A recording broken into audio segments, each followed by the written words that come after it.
LeBron James? Will, we will start on your end. Okay, thank you. Mike?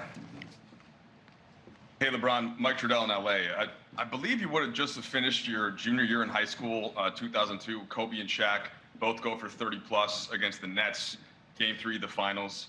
You, of course, were then drafted the next year. You and AD, it's the first time Lakers teammates have done that since then. Just wondered if you were, like, your thoughts on the Kobe-Shaq dynamic and kind of what it's like going through a game like today with AD, especially at a similar level of efficiency. You know, obviously being in high school and watching the Kobe-Shaq duo, it was the most dominant duo that I have personally seen in my life from a basketball perspective. Hadn't seen, obviously, we knew the force that Shaq brought to the table, but the elegance and force that Kobe played with as well. They were very dominant in what they did on the floor, on both sides of the floor. So to be in a conversation with those two guys, myself and Anthony, or myself and AD, he's going to kill me. Myself and AD, it's just very humbling because, I mean, I know I grew up watching those guys. I grew up admiring Kobe, obviously, for, you know, kid coming straight out of high school. So, you know, admired that kid that was young and got the opportunity, and obviously the force that Shaq played with. So just very humbling, and we're happy that we can be even mentioned with those greats.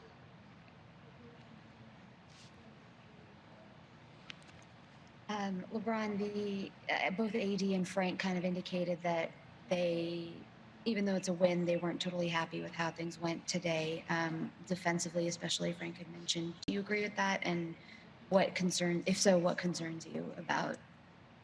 No, I definitely agree. And myself, coach, and AD was not happy with our defensive presence tonight. We know we can be a lot better, and we're just from. You know, myself and AD, we're not satisfied, and with, you know, just a win. We want to be great. We want to be great. You know, as close to 48 minutes as possible. And I know I said it after game 1, but I'm extremely excited to watch the film tomorrow as well as a group and see ways we can be better. We're playing against a very dangerous team in Miami where, you know, they have 5 guys on the floor that's a threat, as they've shown tonight. So we have to continue to stay on our P's and Q's and cross our T's and dot our I's throughout the course of the game. And just, you know, if we have a breakdown, being able to cover for one another, but they do a great job of putting your defense in positions that you may not be accustomed to. So we definitely was not happy with our performance defensively tonight. And hopefully we can be, well, we know, not hopefully, we know we'll be better in game 3. Allison?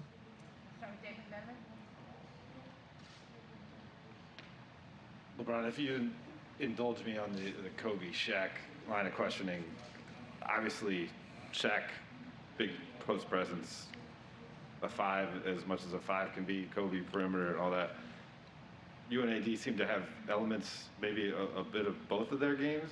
I don't know if you would agree with that, but if you do, could you describe how maybe both of you are a bit of a hybrid of what those guys brought to the court? Well, I guess if you look at the sense of the size and the power and the speed that Shaq at his size played with, you could look at my game throughout the course of my career and say that. And then you look at the elegance and the ability to shoot the ball and the ability to play in the paint as well, post up, get to the perimeter. I guess you can say that you can have some of AD's game that can compare to Kobe's game in that sense. Obviously, we're all 4 of us, we're all different positions. You know, Kobe was a natural 2 guard. I'm kind of I don't know, whatever position. Shaq is a center, and AD is kind of a hybrid as well. So, but I guess all 4 of us, we have a winning mentality, and we just try to make enough plays out on the floor throughout the course of the game that would benefit not only ourselves individually, but for the most important thing, for the better of the team. And I can't even believe that we, you know, up here talking about myself and AD with Kobe and Shaq. I mean, it's an incredible thing.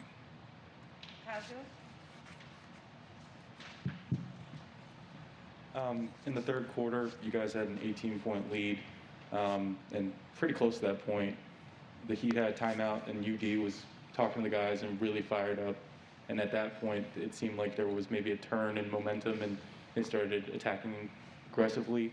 What do you know about UD that makes him impactful to a bench of players like that, even though he himself is not playing in the game? Just check his resume. It's that simple. I mean, he's put in the work. He's been there. He's been through everything that the Heat franchise have seen. He's seen it all. He's done it all. I mean, just check his resume. So, and he's it's not many guys that talk about it and also be about it. He's one of them. And if you want to be in a foxhole, that's somebody you want to be in a foxhole with. Dan? LeBron, you used the word force probably 6 or 7 times in the first 2 answers today. How important has your team's ability to play with force made a difference in these first 2 games? Well, I think I was talking about force because Shaq's name came up, and there's no way that you can talk about Shaq and not that word come up.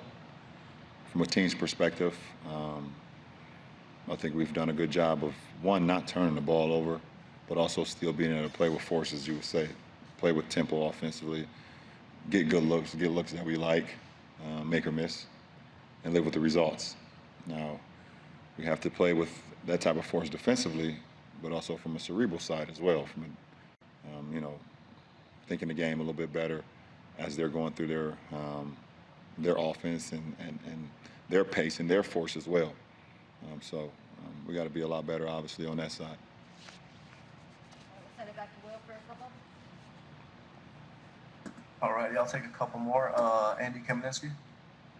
Hey, LeBron. When you guys advanced past Denver, Frank was talking about the relationship he has with you, and he said that the buy-in that you had with him as a coach and the immediacy of that buy-in did a lot for this team and where you are right now. What was it about Frank that gave you that immediate buy-in and that you gravitated towards quickly? For one, from a competitive standpoint, going against Frank's teams in Indiana when we had our battles when I was in Miami, you understood how well those teams were coached. And it starts, with the head coach. And the players are an extension of the head coach. So I had that memory of that, just battling those Indiana Pacer teams. And for me, I've always been a coachable player throughout my whole life. I've played for multiple coaches, and I've always been a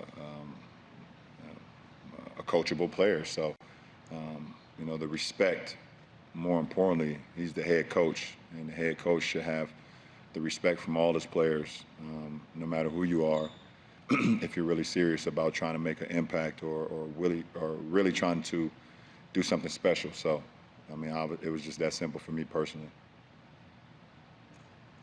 Allison, back to you. More on this end? All right, thanks, LeBron. Appreciate it. We were going to go to break, but Shaquille O'Neal, your name came up about 24 times.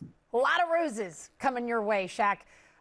First of all, you have to be thrilled about all of those compliments, but I'm just curious, is it okay that they're already putting LeBron and AD on the list of Laker great duos, and this is their first finals? Well, one, this is not about me. I haven't played in 10 years. I'd rather be mentioned with Kenny, yourself, Grant, and that. It's an honor to be mentioned. When I went there, I wanted to also make a name for myself. And those two guys are definitely making a name for themselves. They're dominant. They're doing what everyone in La La Land expects them to do. And they're playing great. But again, this is not about me. This is about the LA Lakers versus the Miami Heat. And look, they just went out and played.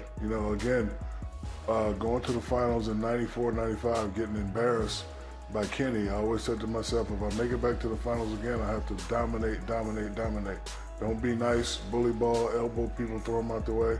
And of course, I had the best player in the world on my team, but listen, we had big shoes to follow. You see Magic and Kareem, they really started the whole, Showtime thing. They paved the way. So when I first got there, Jerry West sat me down, Kenny, and he said, look, I know you want to do albums. I know you want to do movies. And he pointed up to the Raptors. He said, but if you want to be a Laker great, I need you and Kobe to step up and start winning championships. So, LeBron, thank you for mentioning my name, but it's not about me. I haven't played in 10 years. I got my stuff right here. I'm happy with this, even though I should have had 6, because we should have beat them Rockets.